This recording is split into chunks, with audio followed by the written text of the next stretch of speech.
Bom dia a todos e todas. Nós começaremos agora o segundo painel do dia, que é a implementação de políticas públicas e governos subnacionais, a experiência do projeto ASL Brasil, da Conservação Internacional Brasil, que é parceira do consórcio aqui no Hub da Amazônia e também em outras ações que a gente desenvolve no consórcio. Eu vou passar agora a palavra para o moderador, Miguel Moraes, que é diretor de programa da CI, para poder fazer a apresentação dos painelistas e tocar a banda. Muito obrigada.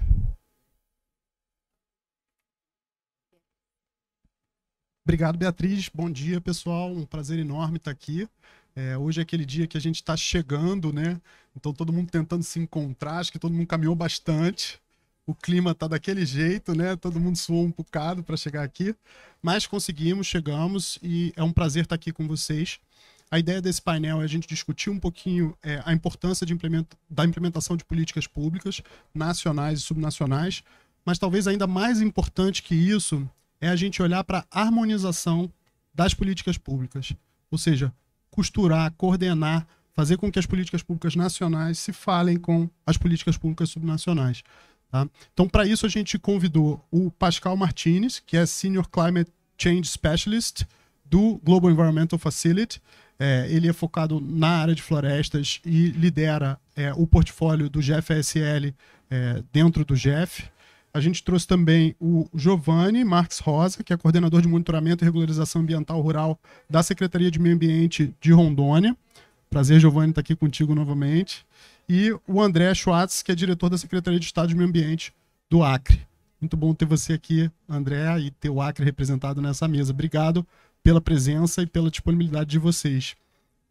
A gente quer entender o que está acontecendo nos estados, a gente quer entender como é que o GEF olha para a implementação do ASL Brasil, como é que o GEF apoia a implementação de políticas públicas em nível nacional e nível subnacional, e a gente vai bater um papo sobre o projeto Paisagens Amazônicas Sustentáveis, que tem nos permitido trabalhar nessa frente de conciliação, de harmonização de política pública em 4 estados da Amazônia, principalmente, agora com as novas fases ampliando, trazendo novos governos subnacionais, novas ações, novas geografias para isso. Bom, vamos começar. Eu queria começar contigo, Pascal. Vamos começar olhando um pouquinho para o GEF em si, e eu queria que você começasse contando um pouquinho para a gente como é que o GEF trabalha para fortalecer a implementação de políticas públicas em nível nacional, né? O GEF ele é um mecanismo financeiro que foi criado para apoiar a implementação das convenções do Rio, né, principalmente, e tem tido um papel extremamente importante no apoio aos governos nacionais. Conta um pouco pra gente o que vocês têm feito nessa área, Pascal, por favor.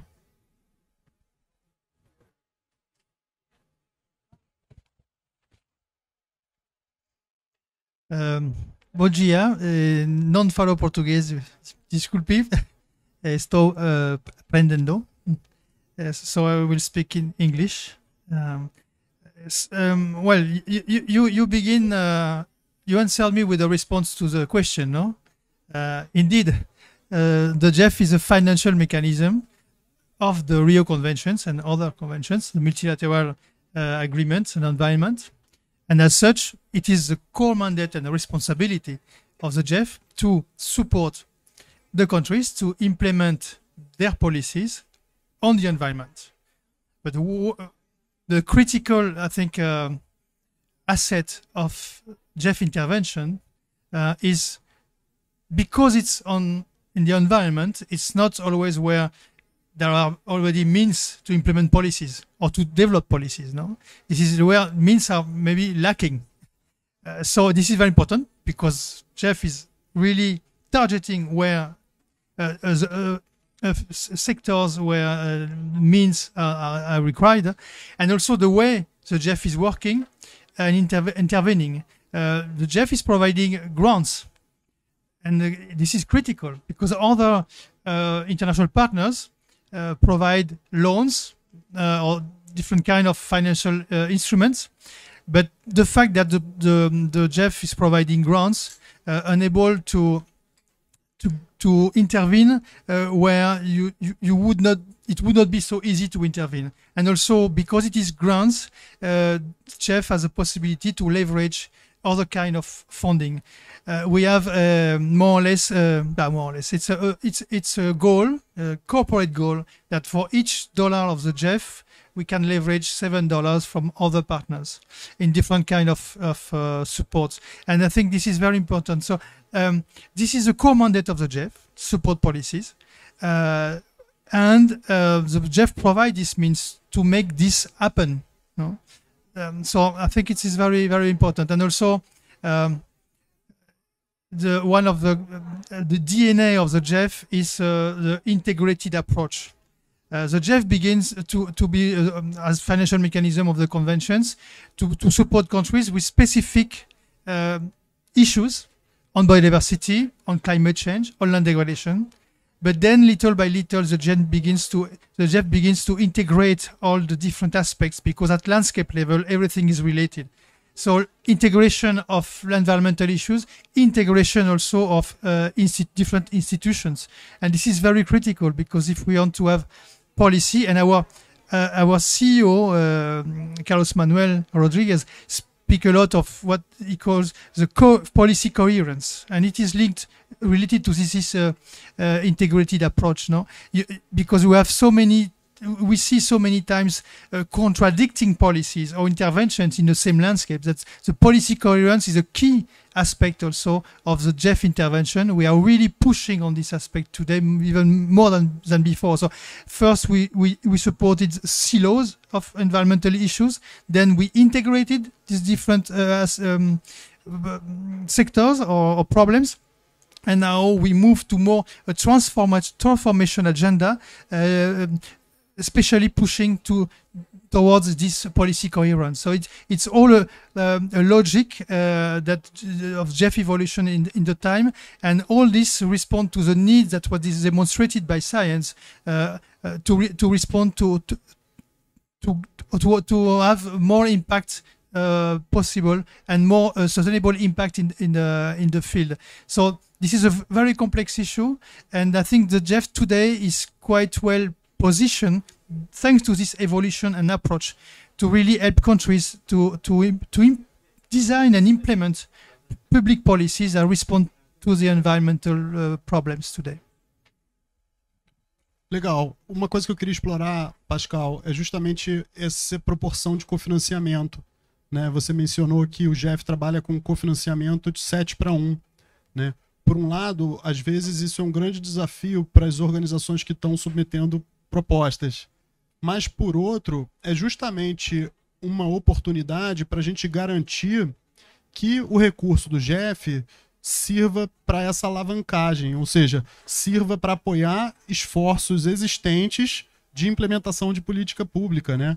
Você pode falar um pouquinho mais sobre isso? Como é que essa proporção de cofinanciamento garante que os projetos JEF estejam coerentes com os esforços nacionais de implementação? Do you want me to do in English for you? So I was just saying about the co-financing, the 7-for-1. It's a challenge for us, but also gives us an opportunity to make sure that there's policy coherence, right? That the JEF effort, the JEF resource, is connected to series of efforts that are already undertaken at national level, right? Can you talk a little bit about that? Well, yes, thank you. Well, there is many kind of support that can be added to the JEF support. No, it could be from private sector, from local governments. It could be from also development banks, also the JEF agencies, that are those who implement and supervise the JEF project. So this is a very broad landscape of different kind of stakeholders that can intervene. No?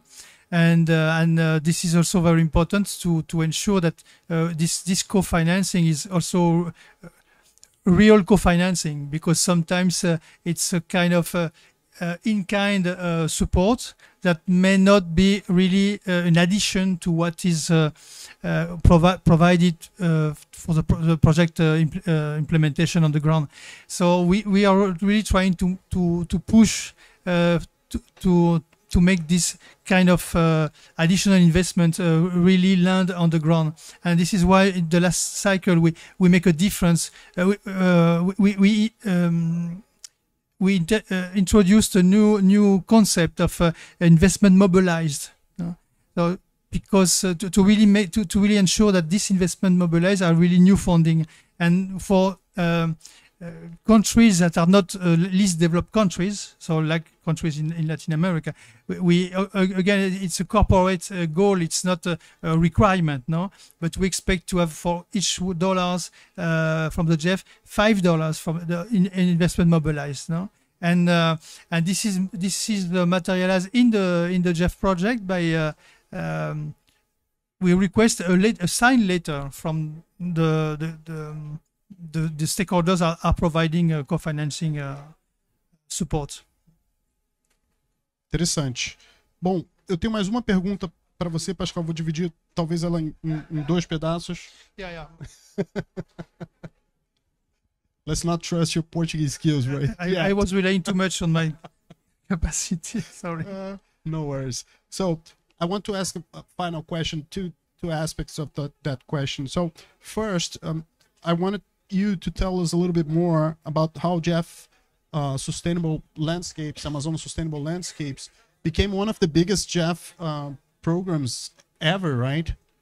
So switching to Portuguese, o programa do GEF Paisagens Amazônicas Sustentáveis se tornou um dos maiores programas do GEF na história do GEF, né? São vários ciclos de aporte de recursos, se tornou uma das principais plataformas de execução de política na Amazônia hoje, né? São vários países envolvidos, vários governos subnacionais envolvidos. Você pode contar um pouquinho para a gente o que funcionou e o que não funcionou até aqui?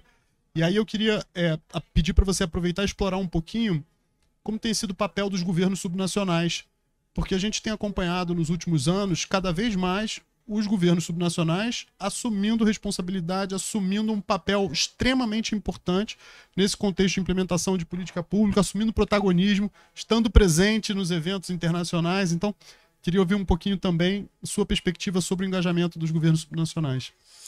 Muito obrigado. This is actually several questions in one, no? The previous one was on co-financing, quite narrow, but this one is very, very big. Now, regarding the first the program itself, it's a long story. The GEF it began more than 20 years ago with the ARPA program, and it was very successful actually, because not only the rest of the program has been built on success of the ARPA, but also the ARPA has been kind of a reference for other countries who developed this kind of approach, no? And this approach make me think also about this the second question regarding the subnational level. I think this is one of the success of this kind of approaches is to rely on different kind of stakeholders, including those who are at local level, for several reasons. They know the specific problems of the local problems. Also, they are not depending that much on what's happening, the government orientation that are changing at national level. So it is related also with the governance of the instruments that are being developed, because if this governance include different stakeholders that are local stakeholders, it allows not only to be more relevant for the purpose locally, but also more sustainable in the time. So I think it's one of the success. You asked me also what didn't work, but one of the success is it's because there is a continuation, an evolution in the time, so over a long period, and also because this program has relied also on local stakeholders and specificities, and now we are in the third phase of the program. It's very important. It's the biggest program of the GEF. is the Jeff 8, the current cycle, has a big program on primary forest in the world, which is $300 million more or less grants.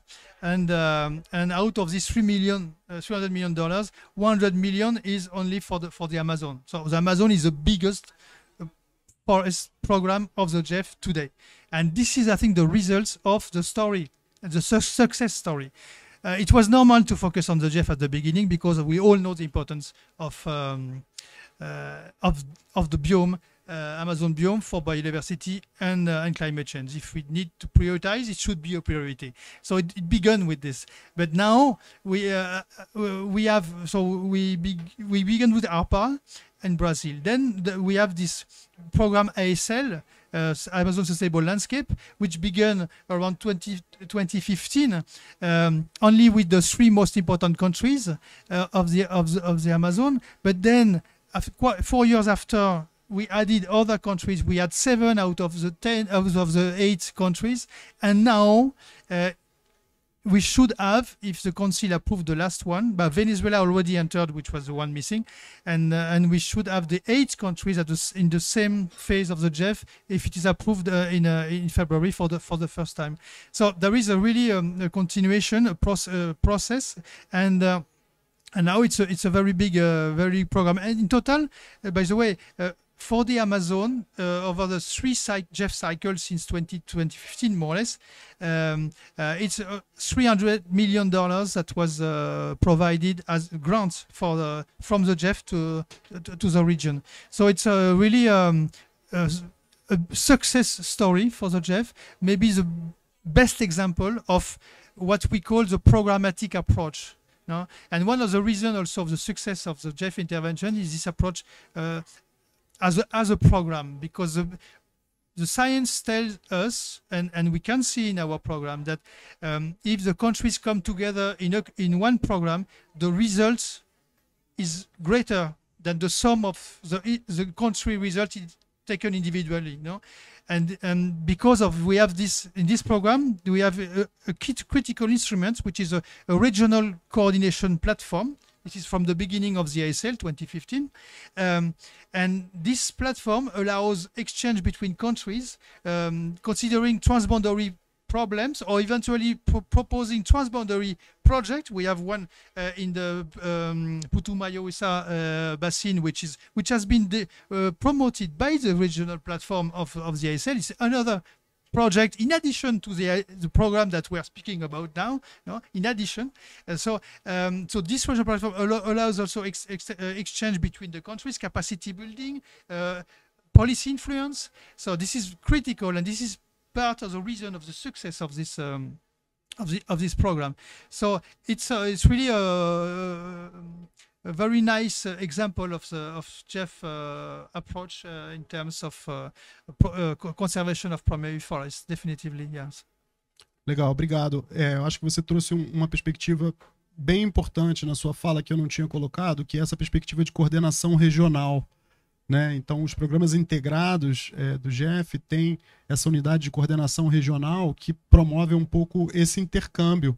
Né? Então, a gente tem a região, a gente tem os países e a gente tem os governos subnacionais, e a gente troca entre todas essas instâncias tentando promover essa coerência. Acho que, para fins de contexto, é legal trazer que no Brasil o projeto ASL, Paisagens Amazônicas Sustentáveis, ele é implementado pelo Banco Mundial como agência implementadora, com recursos do Jeff. O componente 1 do projeto ele é implementado pelo FUNBio, que essencialmente é o fortalecimento do programa ARPA, e a gente tem os componentes 2, 3 e 4 implementados pela Conservação Internacional, executados pela Conservação Internacional. E aí, como o Pascal estava contando, a gente tem um financiamento de longo termo, né? Continuidade. Então a gente tem recursos do GF6, recursos do GF7, recursos do GF8 agora, e isso garante a continuidade das ações, garante a amplificação do que a gente está fazendo, né? Agora tem novas agências executoras, a FGV entrou agora para ajudar, a gente está com novos estados também envolvidos, então isso é bacana porque essa continuidade permite que a gente amplie um pouco o trabalho que vem sendo feito. Então, com isso, eu queria pedir para a gente botar o vídeo do Caê. O Caê é chefe de gabinete da Secretaria de Biodiversidades e Florestas, e ele não pôde, eles não conseguiram chegar aqui a tempo do painel, mas ele colocou a participação dele aqui em vídeo para a gente ouvir um pouco as perspectivas do Ministério do Meio Ambiente sobre o projeto, sobre o que está sendo feito, um pouco dos resultados que a gente obteve. Vamos ver? Olá, boa tarde a todos e todas. Em nome da Secretaria Nacional de Biodiversidade, Florestas e Direitos Animais, do Ministério do Meio Ambiente e Mudanças do Clima, nós agradecemos esse convite do Consórcio dos Governadores dos Estados da Amazônia Brasileira para estarmos contribuindo, trazendo uma breve fala aqui nessa programação. Aproveitamos a oportunidade também para agradecer os demais colegas, membros da mesa. Quando falamos sobre políticas públicas nacionais e subnacionais e as contribuições do programa ASL, Paisagens Sustentáveis da Amazônia, nós temos alguns pontos, algumas ações que são bastante importantes de serem destacadas e que eu acho que são interessantes para estar colocando nessa mesa que vocês vão estar discutindo com relação ao alinhamento entre as políticas públicas nacionais e subnacionais. O primeiro ponto que eu gostaria de destacar é o alcance, através do projeto, de 53% das metas propostas inicialmente com relação ao Cadastro Ambiental Rural, o CAR. Nessa linha, um outro ponto importante da gente estar destacando é o alcance de 65% da meta para os PRADs, os projetos de recuperação ambiental de áreas degradadas. Isso, então, se tratando de áreas de propriedades privadas. Além disso, uma segunda ação bastante importante de ser destacada é a questão das práticas de manejo florestal sustentável, no qual, no âmbito do projeto, nós já alcançamos o valor de 215% em relação às metas que haviam sido inicialmente estabelecidas. Nessa linha das metas também que ficaram, nesse momento já é superior os resultados alcançados às metas inicialmente estabelecidas, a gente destaca também o fortalecimento da gestão de 120 unidades de conservação do programa ARPA, considerando, nesse caso, as áreas dos estados de Rondônia, do Amazonas, do Pará e do Acre, os 4 estados que fazem parte do projeto ASL 1. Considerando, não podendo deixar de considerar que o programa ARPA, o programa Áreas Protegidas da Amazônia, é o maior programa de conservação do mundo. E, finalmente, a questão do apoio à recuperação de áreas degradadas, que o governo brasileiro tem uma meta de, até o ano de 2030, restaurar 12 milhões de hectares. E fazer isso colocando um foco, priorizando a questão dos processos de extensão, de assessoria técnica, de capacitação para geração de emprego e renda.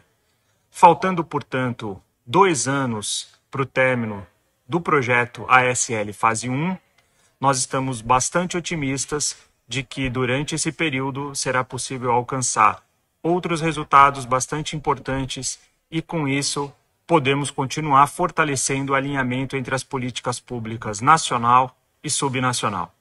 Tenham todos um ótimo evento, que seja um debate produtivo, interessante e tenham todos uma boa tarde. Obrigado. Bacana. Bom, queria trazer algumas informações sobre essa fala do Caí, que eu acho que também ajudam a gente a compreender e entender a complexidade desse projeto, né? Então, a gente se propõe a consolidar paisagens sustentáveis na Amazônia. E se propõe a fazer isso por meio da implementação de política pública, né? Então veja que na fala do CAE, ele trouxe primeiro a lei que estabeleceu o Sistema Nacional de Unidades de Conservação, né? Ao qual a gente trabalha, inclusive ele menciona o programa ARPA, que é o maior programa de fortalecimento do sistema de áreas protegidas, né? Então aqui a gente tem um tema, mas a gente tem também ações relacionadas à agenda de restauração, que se conectam com a lei de proteção da vegetação nativa. A gente tem ações relacionadas à concessão florestal, que se conecta à lei de concessões florestais. Então, é um quebra-cabeça, né, de leis nacionais e que tem rebatimento nos estados, né? E tem toda uma complexidade também para a gente definir as regulamentações para garantir a implementação dessas legislações em âmbito subnacional.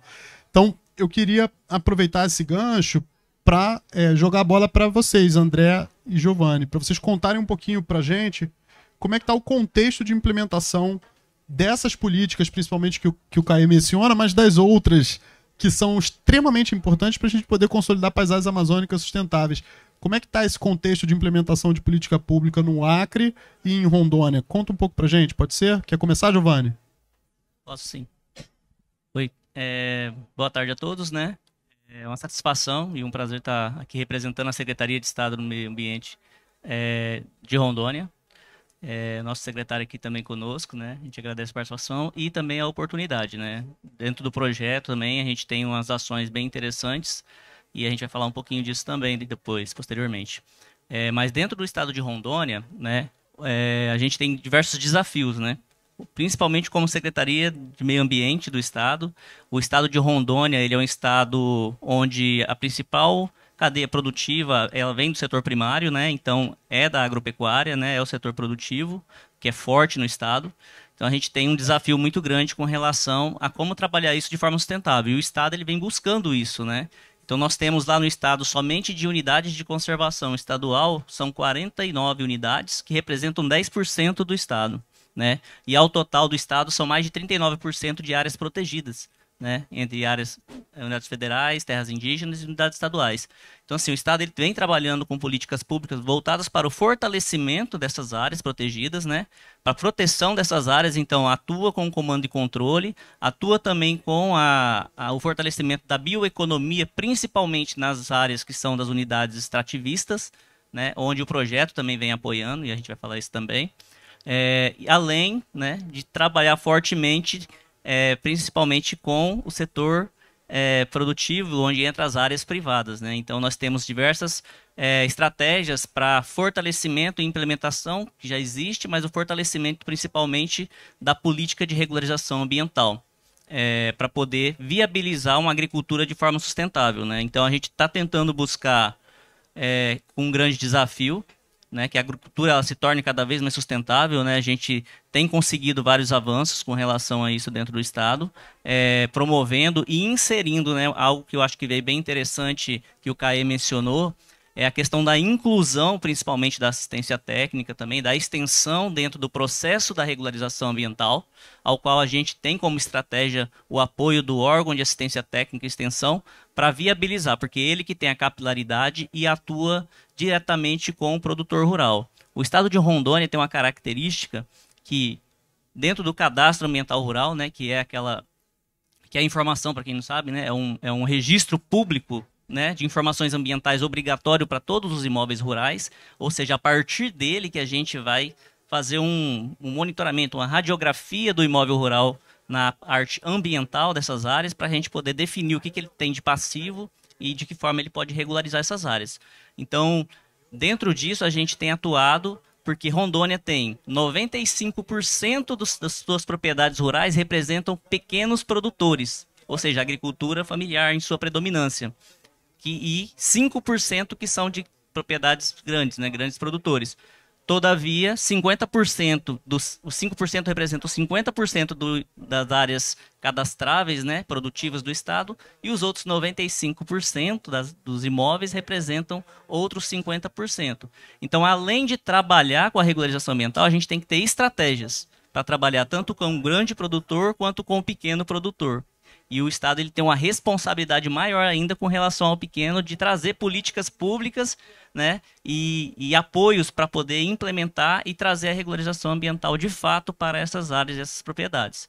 Então nós vemos trabalhando em diversas áreas, em diversas frentes, né, também trabalhando na questão da doação das concessões, da questão de viabilizar os projetos de carbono dentro do estado também, né, com relação às unidades de conservação e o fortalecimento da cadeia da bioeconomia, né, dentro dessas unidades também, principalmente com as comunidades tradicionais. Então, assim, é um desafio muito grande, porque você tem que conciliar a questão da alimentação, da produção, que é essencial para todos, mas também com a sustentabilidade, né? E isso reduzindo o impacto com relação à pressão sobre as unidades de conservação. Então, o Estado ele vem trabalhando tanto com os projetos de recursos, né, internacionais, como com recursos do próprio Estado e buscando parcerias também, tanto privadas quanto com instituições não governamentais, para poder ter um fortalecimento desse processo como um todo no Estado. Então, dentro disso, a gente traz um pouco dessa história. Legal. Antes de passar a bola para o André, antes da gente mover para o Acre, eu queria aproveitar e perguntar duas coisas para você. Uma, você falou agora de parceria público-privada. Queria que você explorasse um pouquinho mais e falasse se isso está acontecendo efetivamente, quais são os gargalos e as dificuldades que vocês têm encontrado para consolidar esse tipo de parceria. E queria aproveitar também e fazer uma outra pergunta. A gente tem falado muito aqui no painel sobre a integração vertical de política pública, né? Ou seja, essa harmonização entre governo federal e governo subnacional.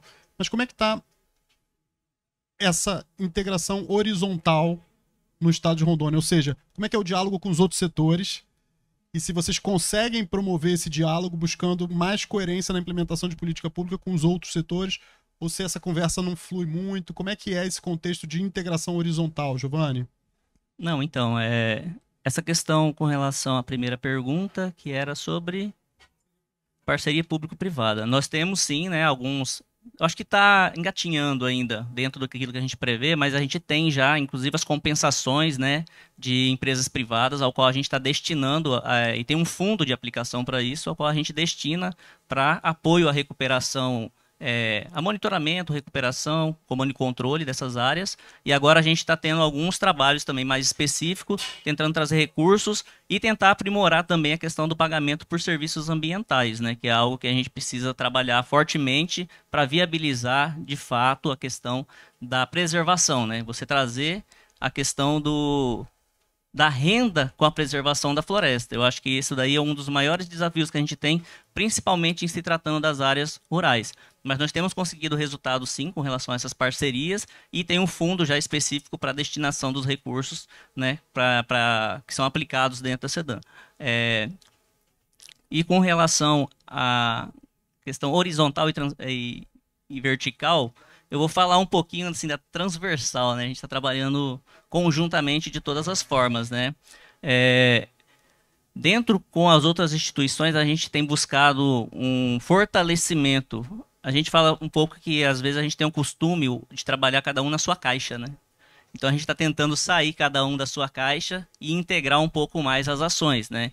Então você vai trabalhar principalmente dentro do próprio estado, a gente pode perceber, né, e isso não é Rondônia, eu falo, acho que de âmbito geral, que cada um trabalha dentro do que é seu. Se eu trabalho no órgão ambiental, eu não tenho muito a ver com o órgão da agricultura, né? Então, com a representação. Então, a gente está mudando bastante esse cenário.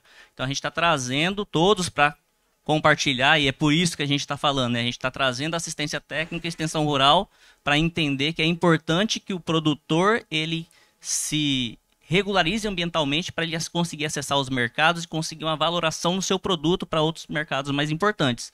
Então, assim, a gente está tendo esse diálogo, e não somente dentro do estado, né? Também com parcerias fora do estado. Por exemplo, a CNA e a federação representada, né, a Federação da Agricultura do Estado de Rondônia, tem feito parcerias, inclusive, para poder trabalhar na retificação do cadastro ambiental rural para viabilizar a regularização dos produtores rurais. Então, a gente está firmando acordos de cooperação técnica para fortalecimento da política de regularização ambiental, assim como também outras ações, né, com outros setores também. Então, a gente está buscando trabalhar nas parcerias e com a integração de projetos, né? Seja ele do Estado, seja ele de organizações não governamentais, que existem também ações de regularização ambiental dentro do Estado com relação a essas instituições, ao qual a gente também busca fazer a parceria para complementar a atividade e gerar maiores resultados com relação ao que a gente está almejando, né, que é a sustentabilidade dentro de toda a cadeia produtiva, principalmente. Legal, bacana, obrigado. André, e no Acre, como é que tá rolando isso? traz para a gente um pouco do geral, o contexto, e já aproveita a fala do Giovanni e traz para a gente um pouco como é que está essa questão de parceria público-privada e o diálogo entre os outros setores, com os outros setores. Bom, obrigado pelo convite, é uma honra poder participar aqui, agradeço em nome da secretária Júlia Messias, secretária de Meio Ambiente do Estado do Acre. Eu queria trazer um pouco da estratégia que o Acre tem adotado, principalmente com relação às áreas protegidas, né, as áreas naturais protegidas. Então, o Estado tem uma busca constante consolidar o sistema estadual de áreas naturais protegidas. Eu estou voltando um pouquinho para a gente contextualizar o cenário e falar um pouco da restauração florestal também, que é objeto da nossa conversa aqui um pouco, e como o Acre se preparou e vem conduzindo essa política no território, né? De forma geral, o projeto apoia muito também essas duas vertentes lá no estado. Depois eu posso trazer um pouquinho como a gente pensou a estratégia lá, e o trabalho vem sendo desenvolvido principalmente em consolidar as unidades de conservação estaduais por meio dos seus planos de manejo, que é um instrumento previsto no Sistema Nacional, né? Então, daquelas que ainda não possuem planos de manejo, a gente vem procurando implementá-los, desenvolvê-los, e aqueles que já estão com um período de carência, então atualizá-los, né? Promovendo sempre a atualização dos planos de uso dessas áreas. Então, a gente tem um território bastante protegido no estado, né? São mais de 49% de todo o território com áreas de unidade de conservação, áreas de proteção. E ali, então, a gente tem trabalhado muito para fortalecer e consolidar esse território por meio do previsto nos planos de manejo, com ações diversas de política transversal nas comunidades que moram e habitam nessas regiões. Então, o trabalho que é desenvolvido na Secretaria de Meio Ambiente, a gente tem ali um departamento que cuida especificamente dessas unidades de conservação, nessa busca constante de melhoria, principalmente de proteção do território, e de qualidade de vida das pessoas que moram e são concessionárias nessas localidades, né? Com relação a parcerias público-privadas nessas áreas de forma indireta, a gente não tem um trabalho forte, ou seja, é o Estado que tem esse papel fundamental ali. A gente trabalha, então, regulamentando a prestação de serviço nessas áreas, né? A questão da energia elétrica, enfim, todo esse trabalho que é de forma integrada. E o Acre consolidou e vem trabalhando a parte de restauração florestal também por meio do Programa de Regularização Ambiental, PRA, que é um instrumento, que é um instituto que trouxe, previsto no Código Florestal Brasileiro, por meio da consolidação do Cadastro Ambiental Rural, do CAR, e em função disso o Estado vem trabalhando estratégias para alavancar a regularização de imóveis e propriedades rurais, né? Então, desde o princípio, quando se começou essa discussão lá, teve todo um cuidado em regulamentação do marco legal da política de regularização ambiental. Então, a gente tem lei, temos um decreto, temos portarias, temos diversos instrumentos da política de regularização ambiental. Isso trouxe todo um cenário de segurança jurídica para que o Estado ofertasse isso. E em meados de 2017 e 2018 se colocou a necessidade de esse serviço ser ofertado principalmente para o pequeno produtor rural, que mais demanda esse apoio do Estado. Então, toda essa política é ofertada de forma gratuita para ele, tanto da análise do cadastro ambiental rural, da regularização ambiental. Isso é feito sem custo algum para o pequeno produtor da agricultura familiar no Acre. E aí, então, a gente avançou um pouco mais, trazendo uma outra estratégia de apoiar a restauração dessas áreas de reserva legal nessas propriedades, trazendo arranjos produtivos de agrofloresta, sistemas agroflorestais que poderiam ser utilizados, então, por esse público da agricultura familiar para recuperar essas áreas e, ao mesmo tempo, trazer algum retorno financeiro, econômico para a propriedade rural. A gente vem consolidando e ampliando essa estratégia. O Acre desenvolveu um portfólio de sistemas que poderiam ser utilizados, né, assim como previsto no Código Florestal Brasileiro, e a gente vem apoiando. Hoje são mais de 50 famílias que estão nesses projetos de restauração da reserva legal com sistemas agroflorestais. A gente agora pretende escalar isso para dentro das unidades de conservação estaduais, trazendo a figura do monitor ambiental, ou seja, aquela pessoa que mora ali na floresta, né, e pode trabalhar em cooperação com o Estado, ajudando a proteger essas áreas, ajudando a recuperar e tendo algum retorno financeiro ali desse processo da restauração. Então, a gente vem numa constante buscando consolidar essas áreas de proteção do Estado e trabalhando muito forte com a agricultura familiar, com esses pequenos produtores que produzem, né, todo o nosso alimento, então que pudessem recuperar essas áreas de reserva legal com esses arranjos de produção em agrofloresta.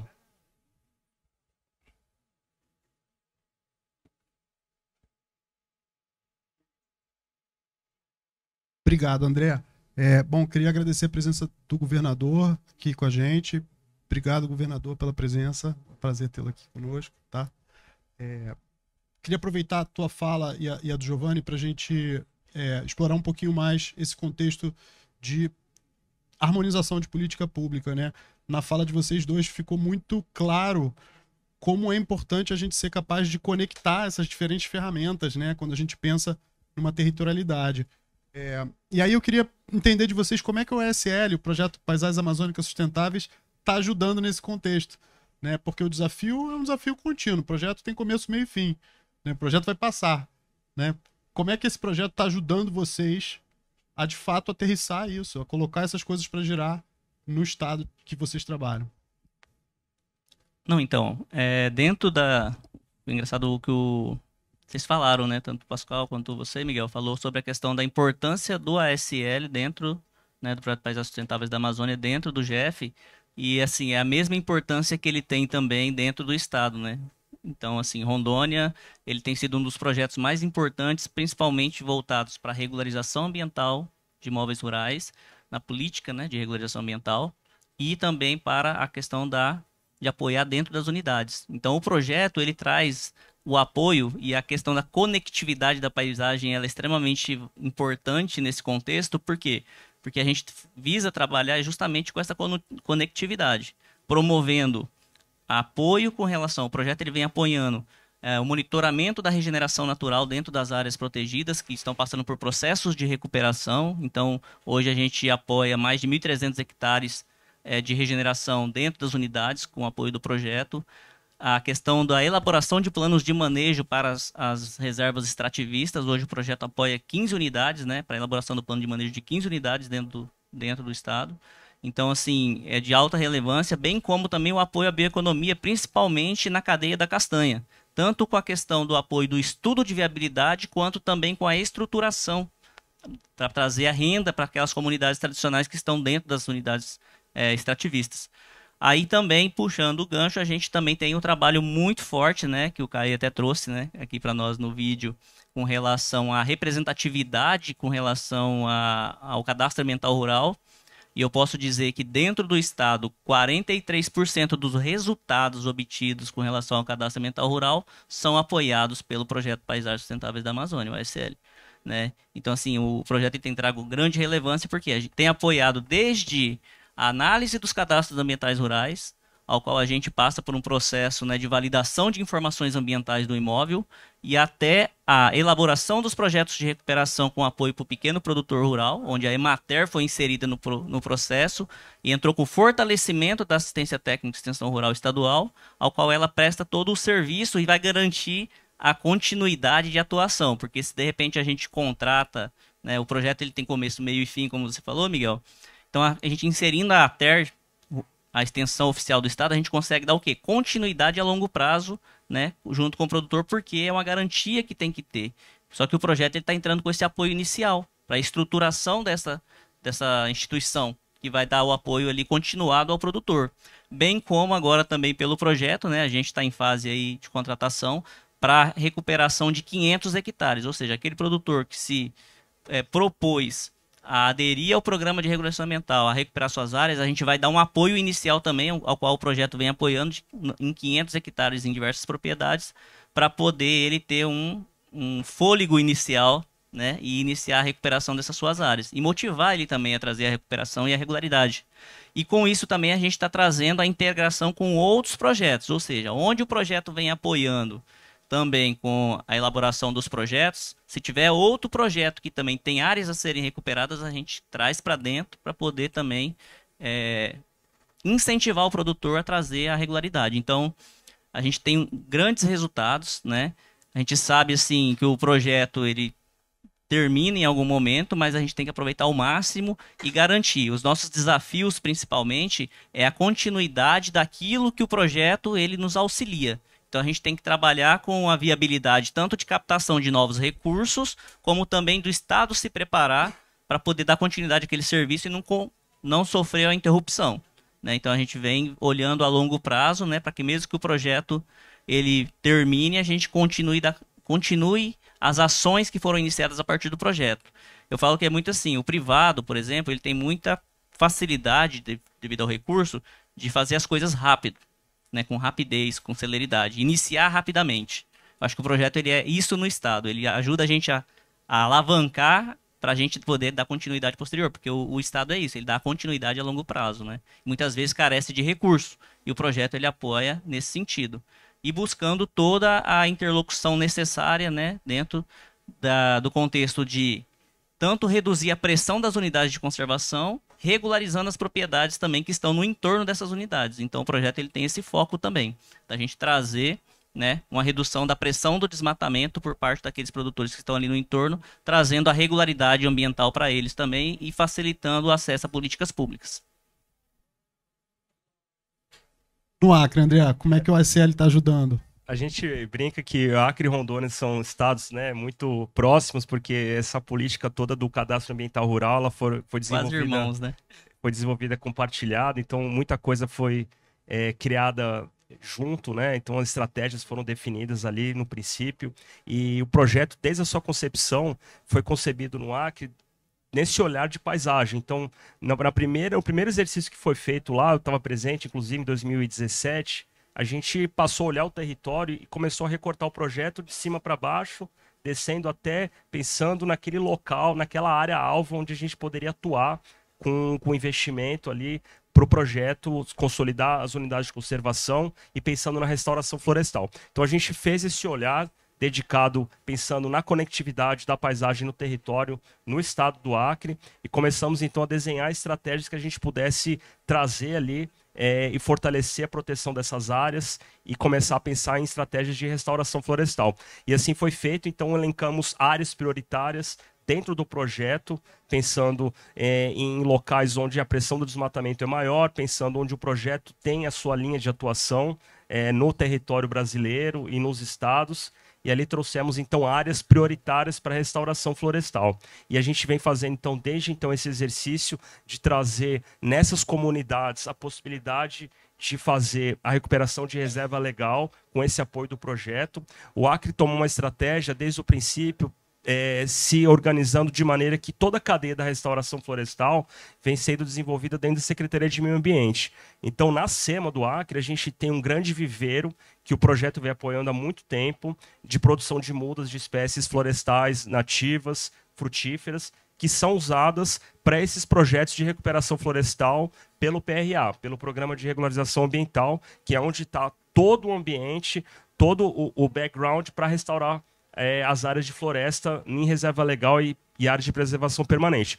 Então, o projeto vem apoiando essa estratégia, principalmente desde o início da concepção da coleta de sementes, a produção de mudas, a análise do cadastro ambiental rural, a adesão dessas pessoas, desses proprietários ao PRA, a oferta de projetos de plantio de restauração na reserva legal com sistemas agroflorestais, trazendo alternativas de renda frente à pressão do desmatamento, que possam contrapor o principal meio de produção deles com uma agropecuária de baixa tecnologia, trazendo outras alternativas de renda para a agricultura familiar. Então a gente tem toda a cadeia da restauração florestal e o projeto vem apoiando em todas essas frentes no Acre, pensando em promover essa área de restauração. Então a gente tomou isso no estado sobre governança da Secretaria de Meio Ambiente, além do qual eu comentei há pouco também da consolidação das áreas de proteção das unidades de conservação estaduais. A gente tem 9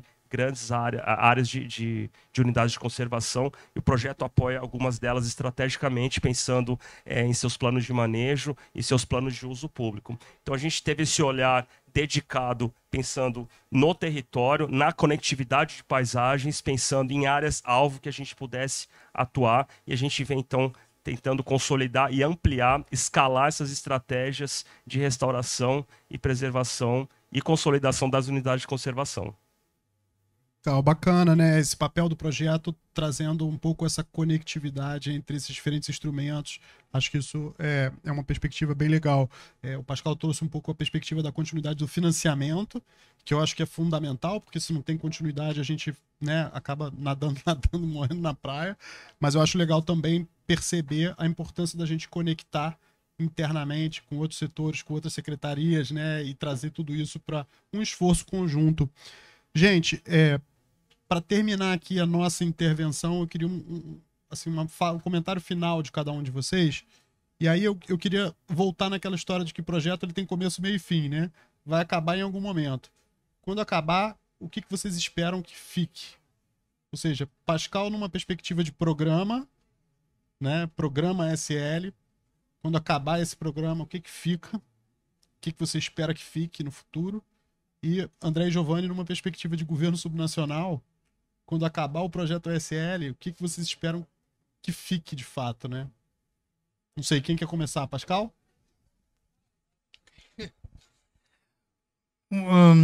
First, I hope the program will not end soon. We are already thinking on Jeff 9.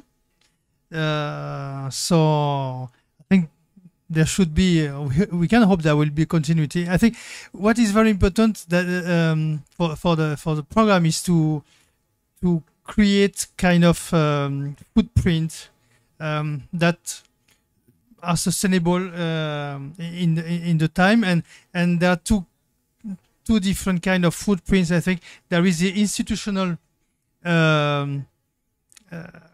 creation, multi-sectoral, that the Jeff is promoting. When I mentioned this integrated approach, we are trying to promote policy, an evolution in policies and institutions that enable this landscape approach. And there is one aspect that I didn't mention, maybe so strongly, and it was very well described by Giovanni and Andrea. Is when we speak from the Jeff perspective, we could expect that we are speaking about conservation, environment, biodiversity, climate change, and so on. But this is not possible without considering the other part of the system, which is people, economy. You mentioned bioeconomy. This is critical, and this is one of the success of the ISL, is to really work on the both sides, the sustainable use of the natural resources, which include people, economy, livelihood, and also the conservation.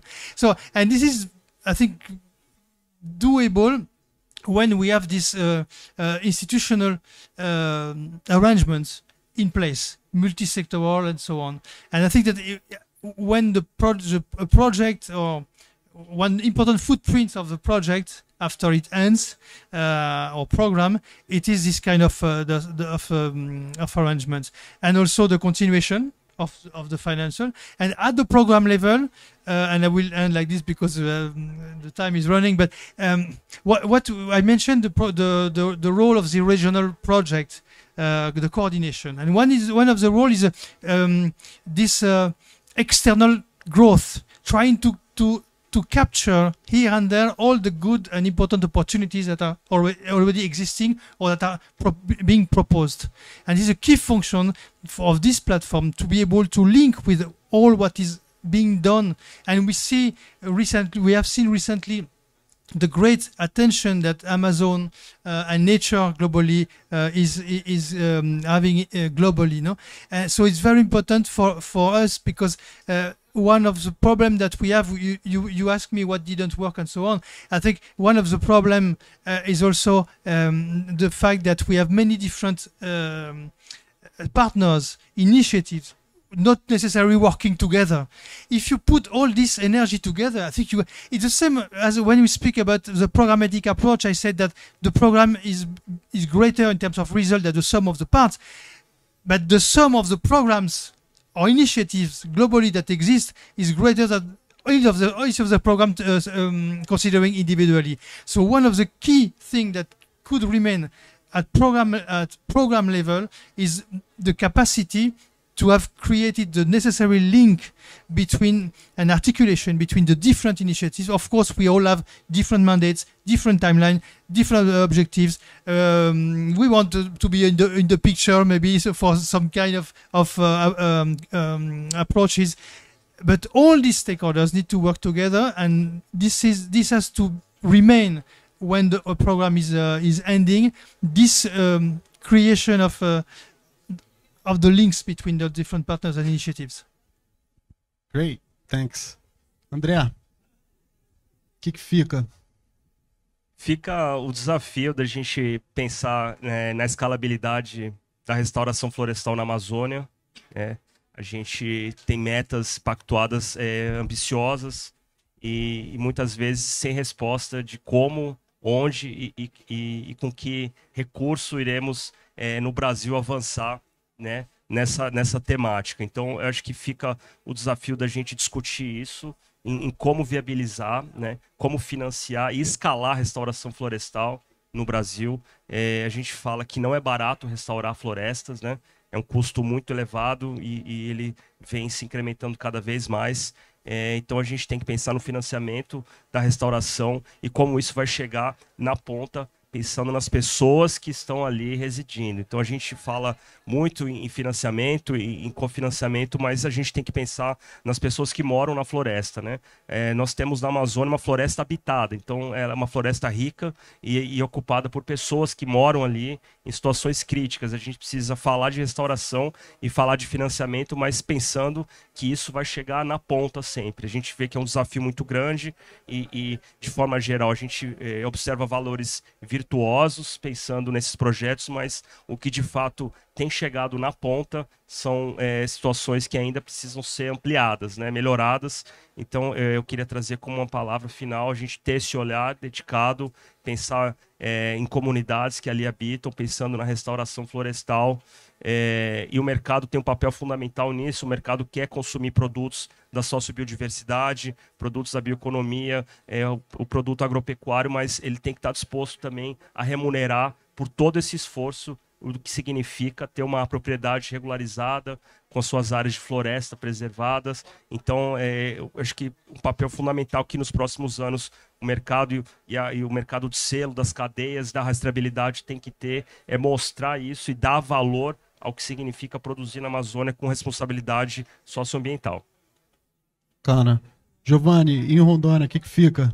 Não, então, primeiramente, né, a gente também não quer que termine, né, o projeto, não gostaria, né, mas assim, a gente sabe, né, que todo projeto ele inicia, mas assim, o que fica para nós também, acho que essa questão que o André falou é muito importante, né, de que existem os desafios, né, então o projeto ele já é um desafio para sua execução, para a gente executar os projetos já é um grande desafio. Executar de forma que a gente consiga gerar os resultados ao qual o projeto almeja e que a gente deseja também para aquelas comunidades que foram alcançadas ali, né? Então, o que fica é o aprendizado, né, do Estado com relação a como implementar, como fortalecer e a como dar continuidade posterior, né, nessas ações que foram apoiadas pelo projeto e o resultado naquele que recebeu, que foi beneficiado, porque o beneficiado não é o governo do estado, é aquele que está ali na ponta, é aquele que precisa receber. É o produtor, é o comunitário que está ali na comunidade tradicional, né? Na reserva, na unidade. Eles precisam receber a diferença que o projeto fez ali. Então, o que vai ficar também é a diferença que o projeto trouxe e que a partir daquilo ali, ele vai trazer o quê? Essa escalabilidade que o André falou, né? Que vai trazer o quê? Porque quando assim, o produtor ou as pessoas são assim, você vê que algo deu certo para... Eu vi que algo deu certo para o André, opa, deu certo para o André, eu vou fazer também. Então é um pouco disso. A gente está trazendo aqui, está trazendo uma modelagem e está trazendo, talvez um engatinhar nas ações, dentro de tudo aquilo que a gente tem que fazer. Se o projeto alcança 10 mil produtores de 160 mil que eu preciso alcançar, só que ele já me deu o quê? Ele já me deu uma alavancagem inicial para isso.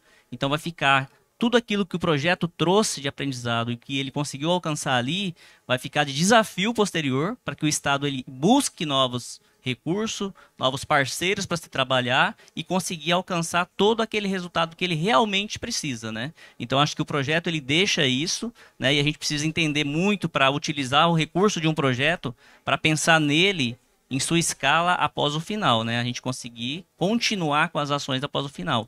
Eu acho que isso é um resultado que a gente tem que aprender como instituição, né? E realmente verificar qual foi o resultado dele lá na ponta, para aquele que realmente precisa acessar o recurso e a diferença que ele fez dentro das metas que o projeto almejou, né? Então, ele vai deixar muita experiência e vai deixar também um desafio para a gente continuar com essas ações. E é isso que a gente pretende continuar ali no Estado também. Bacana demais, obrigado, gente.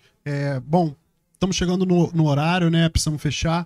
Eu queria trazer 3 palavras que eu acho que são importantes aqui.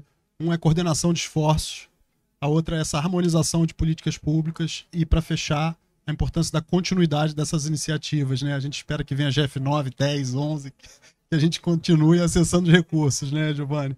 Bom, pessoal, espero que vocês tenham gostado do debate. A gente, para fechar, a gente quer pedir o vídeo que sintetiza um pouco os resultados do projeto ASL no Brasil. Tá bom? Obrigado.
Para mim, a natureza sou eu e eu a natureza com tudo que nela existe. A vida todinha em prol de uma vida que é única, que seria o planeta. Eu sinto isso, tento viver isso. Integrado com as árvores, com as águas, com os igarapés, com os rios, com os insetos, com os animais, com tudo. Quando a gente chegou, as políticas públicas elas estavam muito distantes da população dessa região. Tudo que nós fazemos aqui na Terra, tudo que nós reflorestamos, isso é para o mundo.